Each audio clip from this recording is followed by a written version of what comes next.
What's up, everybody? This is Masquerade and Gamer. We just got the Overwatch 2 Season 19 trailer for the Haunted Masquerade season, featuring a most peculiar new game mode, along with a ton of information about new skins, stadium updates, and of course, the new upcoming hero. So we're going to delve into all of this right here, starting off with the new mode, Haunted Masquerade, which is a really unique one from the looks of things. This mode features masks of other heroes. So when you go into this match, you pick a mask for a given hero on top of whatever hero you pick to actually play as, and that mask will then give you unique special effects and abilities. At a base level, these are all the abilities of each of the respective masks, all doing something correlating to the character represented by said mask. But on top of this, there's also additional bonuses for lore-related heroes.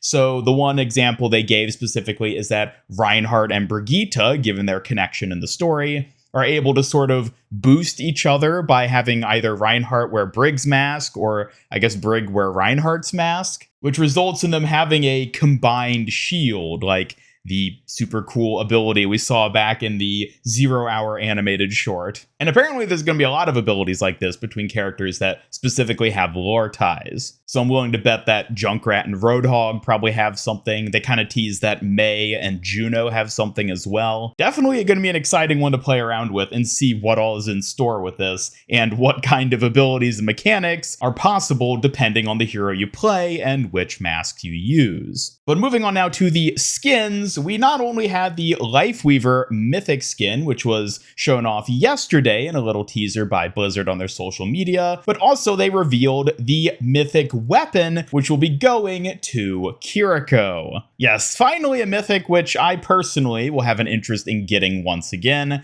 They show off sort of the effects of it, which, based on the trailer itself, don't look super exciting, I gotta admit. You get some cool glowing effects and the sort of like 3D detailing of the kitsune on the Ofuda itself. There are, of course, unique sound effects and a flourish ability where she twirls the kunai around while holding it. And then the big special thing is when you get a kill using the kunai, you get the little kitsune spirit pop up. Again, a cool effect, definitely more interesting than just her default, but based on the trailer here, I'm not incredibly wowed by it. I kind of want to play around with it in-game and see how it actually feels and comes across with everything. But nonetheless, that is the Mythic weapon. And additionally, while they didn't show it off at all, they did say there's actually going to be a second Mythic skin releasing this season during the mid-season cycle, which will be a Junkrat Mythic skin, specifically called Cyber Fuel Junkrat, which makes me think it might be another cyber techno themed skin. I don't know. I'm actually very curious to see this one because it sounds kind of cool. And not only is it for a hero I actually play, but thematically it sounds kind of interesting. So I'm definitely excited to see that. And this does mark the very first season where they've introduced 3 mythics, being 2 skins and a weapon now. So I think Blizzard's kind of doubling down on wanting people to actually purchase Mythic Prisms, because you only get enough Prisms from the Battle Pass to purchase 1 Mythic, and now they're adding 3 per season, so, well, we're gonna have to see how long that keeps up. Anyways, moving on to the actual skins beyond the Mythics, though, we did get our usual showcase of what to expect. In the Battle Pass, we will be getting a number of skins, going from right to left: the Reinhardt Pirate skin, Vampire Moira, Merman Wuyong, Oni Cassidy, and the Ninja Kunoichi Sombra skin, which I actually got to admit, I'm not a Sombra fan, but I quite like the look of that skin. And then on the far left, we get a Vampire Kiriko skin and a Echo-inspired Ramatra skin is the only way I can think to describe it. And of course, the Kiriko and Ramatra skins are part of the Ultimate Bundle, which means You won't inherently get them as part of the battle pass. You'll have to unlock them by purchasing the ultimate bundle. I know they always put the best skins in the ultimate bundle, but this is the lineup here for the battle pass skins. And then looking at the shop skins, we can break it down into the two main bundles that are going to be added. The first being the Angelic bundle, featuring skins for Baptiste. Yes, Baptiste is actually getting a skin. Pharah, Mercy, Sigma, Freya, and Genji. These are all pretty good looking. Not my personal favorite theming, but I think in terms of the quality of the skins, they look pretty good. And then more exciting to me is the Spirits bundle, which is the yokai themed skins that we saw in one of the past hero surveys, featuring skins for Reaper, Ashe, Roadhog, Kiriko, and Widowmaker. I gotta say, these all look pretty fantastic. Roadhog especially, as just the giant tanuki. He's probably the standout there. And hey, Kiriko's actually finally getting a Kitsune skin, not just her fox spirit that she has as part of her kit, but an actual Kitsune-themed skin. It's about time. And beyond that, we do have a number of Stadium updates. I'm going to skim through this stuff pretty quickly because I don't really cover Stadium too much on my channel. It's not really something that appeals to me. But they are adding Hazard, Sojourn, and Torbjorn as the new heroes this season. So 2 damage, no supports, which is interesting. Although they did note that Ana is apparently going to be getting a rework in Stadium where they like massively mix up her abilities and whatnot. So that should be interesting. And they'll also be adding the Busan Sanctuary map as a map to play in the Stadium mode. And along with it, there's a number of other little things getting added. Gadgets are a new mechanic that's going to get added, which are basically abilities, weapons, however you want to describe them, that you can equip and then use a special ability based on that. And it seems like any gadget can be used on any hero, so you can sort of mix and match in that regard. Again, I'm not going to go super in-depth with explaining each and every one of them, just there'll be an interesting new mechanic to get to play around with if you are into Stadium. And then there is the All-Star Cassidy skin as well, which is the new reward for reaching All-Star. And beyond that, the old Junkenstein's modes will also be returning, not to Stadium, but to just the game and arcade itself. So Junkenstein's Revenge and Wrath of the Bride will both be making a comeback, along with the new Masquerade mode I talked about previously. And oh, how could I forget the return of the One Punch Man skins? That is right.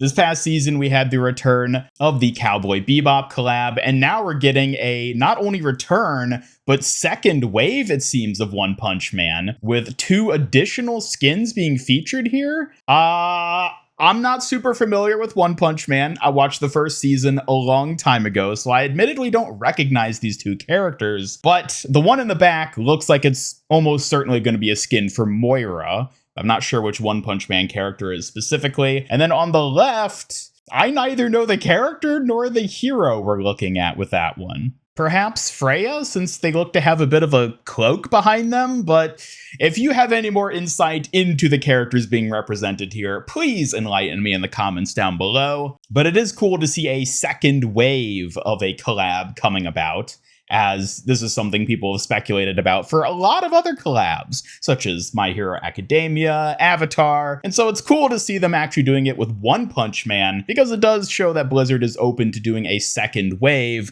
beyond just a return of an older collab. And that then leaves us with the final thing to talk about here in this trailer. So let's just go ahead and play this tidbit.